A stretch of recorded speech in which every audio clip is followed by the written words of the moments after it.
How to adjust exposure in Capcut on Mac.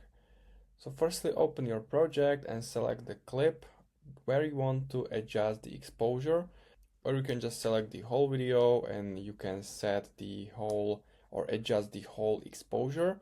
And now in the right upper corner area, go to adjust option, and here you want to scroll down and you will find here this line exposure under the lightness area, and you can just simply grab this button to the right and it will increase exposure or the brightness, or to the left and it will go darker. So you can adjust it here.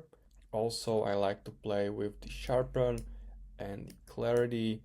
I always increase the fade to the 37 and I like this on 13, and it will make the different effect like the original clip.